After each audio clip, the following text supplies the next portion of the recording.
Assalamualaikum warahmatullahi wabarakatuh. Pendengar LSD dimanapun Anda berada, Allahu Akbar, Allahu Akbar, Allahu Akbar, Allahu Akbar, walillahil hamd. Pada kesempatan Idul Fitri 1447 Hijriah kali ini, kami saat ini berjumpa dengan pengurus inti dari Masjid Baitur Rahman Semarang. Di samping saya ada Bapak Multazam. Saya akan sapa dulu. Pak Kiai Multazam, Assalamualaikum. Waalaikumsalam warahmatullahi wabarakatuh. Selamat Idul Fitri, Bapak. Alhamdulillah ya, sama-sama. Mudah-mudahan berjalan dengan baik semuanya. Amin ya Allah. Pak Multazam, mungkin barangkali kita tadi sudah melaksanakan sholat Idul Fitri ya di Masjid Baitur Rahman ini, dan alhamdulillah tadi luar biasa banyak Pak pesertanya ya. Barangkali bisa disampaikan berarti persiapan seperti apa, kemudian bagaimana sih, ini kan hampir tiap tahun kita melaksanakan di Simpang 5, bahkan tadi yang khotib juga Pak Kakanwil, kemudian juga yang yang hadir juga Pak Gubernur juga hadir beserta para staf dan juga beberapa jajaran. Terus Pak Sekda. Bisa disampaikan Pak tadi bagaimana Pak? Terima kasih, alhamdulillah. Yang pertama, ini sholat Id mungkin rangkaian ya kegiatan selama Ramadan ya. Alhamdulillah sudah berjalan dengan baik, kegiatan-kegiatan kajian sampai yang akhir. Sholat tarawih juga begitu. Yang luar biasa lagi juga Qiyamul Lail mulai tanggal 21, Masya Allah penuh masjid kita ini. Oh iya. Jadi ini luar biasa menurut saya. Sebentar, bisa dikabarkan ke pendengar, sepenuh apa Pak masjidnya? Yuk, penuh itu luber-luber. Kayak Jumatan. Ya. Jumatan. Oh, lebih lagi sampai begitu. tempat ini enggak muat itu ya. Jadi ada yang turun, ada yang Masya Allah, saya juga merasa gimana ya tuh. Nggak enak ya. Tapi memahami terus. Kapasitas Masjid Baitur Rahman berapa sih Pak? Kalau di sini ya mungkin ya kapasitasnya berapa? Ya sekitar 10 ribuan. Berarti ada warga Semarang yang ikut Qiyamul Lail di sini lebih dari 10 ribu. Itu saya bangga merasa ada kesadaran ya, mungkin masyarakat mungkin mencari kontemplasi di hari-hari ganjil barangkali itu. Itu plan yang dilakukan. Kalau berkaitan dengan persiapan seperti ini tiap tahun mengadakan Idul Fitri, bagaimana Pak? Ya, alhamdulillah saya selaku ketua takmir ya, saya sudah koordinasi yang sejak awal sudah kita koordinasi baik pihak keamanan, Dishub dan juga provinsi, pihak Kementerian Agama, kita sudah koordinasi seperti ini dan alhamdulillah bisa berjalan dengan baik. Oke, baik. Untuk zakat fitrah bagaimana Pak di Baitur Rahman Pak? Alhamdulillah lancar, mulai kira tanggal 21 itu sudah banyak yang untuk sini Mas. Mungkin tadi malam ini di sini ya, saya di HP ini. Banyak yang sampai jam 10 lah berapa itu. 10 malam masih menerima. Masih menerima, tapi kan segera kita tasarufkan. Ya, gitu. Kira-kira total ada berapa Pak yang zakat? Boleh buka ya? Oh boleh, nggak apa-apa. Di sini kita nggak lagi ujian jadi boleh lah bukan? Di sini ada. Jadi dari mana-mana gitu ya, banyak sekali Pak. Mas, ya, tadi malam minta kirim aja. Tapi mungkin kalau bisa dihitung beras hampir ton atau kuintal? Ya tontonan ya. Luar biasa. Yang terakhir tadi malam total perolehan itu 285 juta. Ya ini ya, nanti kita ada zakat mal 170 juta. Ada yang diberaskan ini sekitar 46 ton, 40,5 itu ya. Fidyahnya itu ada 13 juta 509, sekian itu. Infaknya ada 5 juta 815 sekian. Sedekahnya ada 10 juta 718 sekian itu ya. Jadi ini yang perolehan tadi malam jam 21 kita tutup. 21. Nah, tak kirim aja nanti. Boleh nanti. Artinya karena kan juga nanti kan kita mau tayangkan di YouTube juga El Sinta. Oh iya. Bisa disampaikan juga ini berarti diberikan kemana saja Pak? Satu ya kepada yang yang berhak tentunya ya. Tadi malam itu ada 2.500-an itu kayaknya. Dan itu tidak diundang, tapi nggak tahu. Inilah potret masyarakat kita itu seperti itu. Itu dari berbagai daerah, ada Demak, ada ini Mas Demak, ada Prodadi. Itu secara otomatis mereka tahu kalau di sini ini akan mendistribusikan zakat fitrah itu. Dan tadi malam dilakukan oleh Bapak Gubernur, Bapak Sekda, dan Kiai Jaroji selaku ketua Yayasan YPKB ini. Pak Multazam barangkali bisa sampaikan, ini kan di momen Idul Fitri ini kan kita tengah menghadapi situasi yang sebenarnya bisa dikatakan baik-baik saja, tapi kita menghadapi konflik global ya, yang itu mau tidak mau pasti akan berdampak kepada masyarakat kita. Betul. Bagaimana sih agar kemudian kita sebagai masyarakat dalam menghadapi Idul Fitri, hari kemenangan seperti ini, tapi kita tetap tenang, tetap benar-benar menang tanpa ada rasa khawatir, ini bagaimana Pak Multazam? Ya, menurut saya perlu kita bangun ya.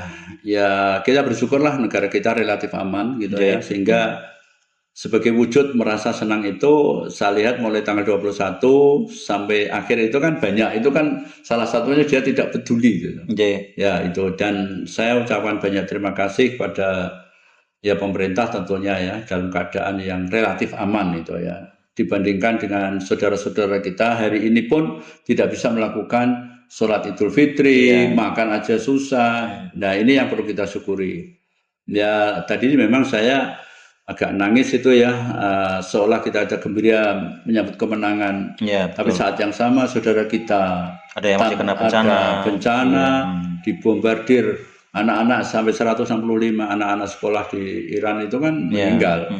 Dan lain sebagainya. Ya, mudah-mudahan segera berakhir, sehingga jangan sampai korban ini bertambah, segera berakhir untuk Allah memberi pertolongan untuk kita lah ya. Memang jangan sampai kita itu selalu melonggarkan egoisme. Nah, egoisme ini kan sangat bahaya. Artinya egoisme itu tidak mempertimbangkan apa yang ada di dalam untung dan ruginya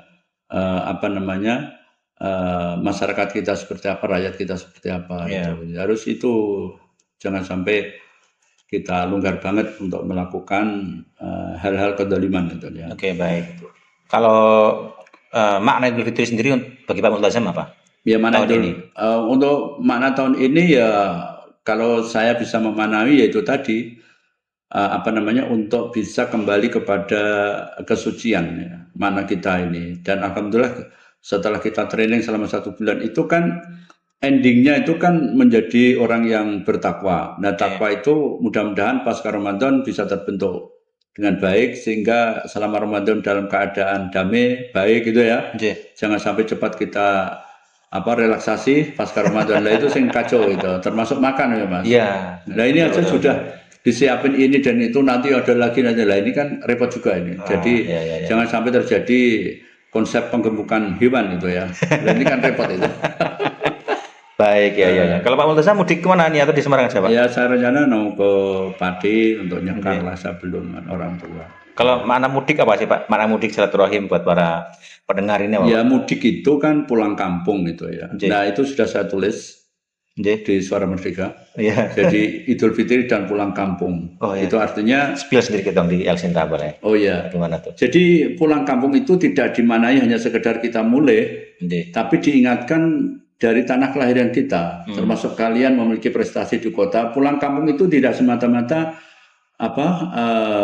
pulang dari urbanisasi itu. Dari kota komunitas kembali tidak itu, tetapi ternyata secara hakiki itu memiliki makna secara filosofi luar biasa. Diingatkan kembali kelahiran, bahwa kita dibesarkan dan disaksikan oleh tanah kelahiran. Artinya tanah ini menjadi saksi, jangan sampai kamu itu nanti misalnya merantau dan dalam keadaan sukses, itu harus ingat Tuhan yang menyaksikan itu adalah tanah itu. Jadi Fitri ini akan kembali kepada Sang Khalik kan, itu mananya meskipun kita sukses jadi apapun, kita harus ingat kelahiran saya disaksikan. Nah, ini sering dimaknai yang keliru. Artinya bahwa kadangkala pulang mudik itu jangan, malah ada yang menampakkan ini euforia, kesuksesan ditampakkan yang luar biasa. Misalnya, yang luar biasa itu kan ada pamer, ada macam-macam lah itu ya. Kita lihat itu seperti itu. Nah, kalau kita itu tadi yang saya sampaikan bahwa Fitri untuk pulang kampung itu memiliki makna ya secara filosofis yang luar biasa. Yaitu untuk kembali kepada namanya dalam bahasa Jawa itu sangkaran Parang Dumadi. Itu artinya untuk mempertanyakan eksistensi manusia. Dari mana kita berasal gitu loh. Makna hidup? Itu mananya. Jadi nggak cuma euforia pulang ketemu keluarga tapi pamer. Sekarang ini kayak pamer Pak. Pulang bawa mobil, ternyata mobilnya sewa. Tanpa peduli musim. Itulah. Jadi kita misalnya Pak Multazam pulang terus sukses itu. Nah, itu kadang-kadang begitu. Jadi itu sangkan paraning dumadi. Itu filosofinya luar biasa orang Jawa itu. Jadi untuk mempertanyakan eksistensi manusia. Kita dilahirkan itu untuk apa gitu. Untuk apa Pak kita dilahirkan, Pak? Ya, tentunya kita dilahirkan kan sebagai hamba Allah yang dilahirkan untuk mengabdi kepada Tuhan kan. Iya. Nah, jadi intinya gini loh Mas. Pulang kampung itu ditunjukkan kamu disaksikan kelahiran, jangan bersifat sombong. Iya. Menurut mana nih itu? Iya. Jadi kita jangan flexing Pak, jangan flexing. Iya, itu termasuk itu juga. Biasanya kalau pulang kampung pamer baju baru. Nah, baju baru dan sebagainya. Terus gelangnya banyak. Wah, lah itulah. Kadang-kala itu dianggap sebuah kesuksesan, tapi saat yang sama tetangga kita di pulang kampung itu ada yang kurangan. Iya. Nah, menurut mananya itu. Jadi lebih baik ya kita memberi yang di kampung itu pulang kampung ya itu memberi untuk bersedekah untuk apalah ya kepada orang yang di sekitar kita itu paling bagus. Baik. Nah. Baik, terima kasih Pak Multazam sudah berbincang bersama El Sinta. Keren sekali ini makna mudik ya. Demikian pendengar dan juga netizen El Sinta, wawancara saya bersama dengan Pak Multazam. Dan semoga pendengar semua bisa melaksanakan atau makna Idul Fitri ini seperti yang bersama tadi oleh Pak Multazam. Dan kita bisa mudik, bisa silaturahim dengan benar-benar silaturahim sehingga kita bisa kembali ke fitrah, kita memaknai apa itu artinya pulang kampung, kita bisa tahu dari mana asal kita, sehingga nanti kita bisa mengerti tujuan kita nanti ke depan akan kemana. Terima kasih Pak Multazam. Assalamualaikum.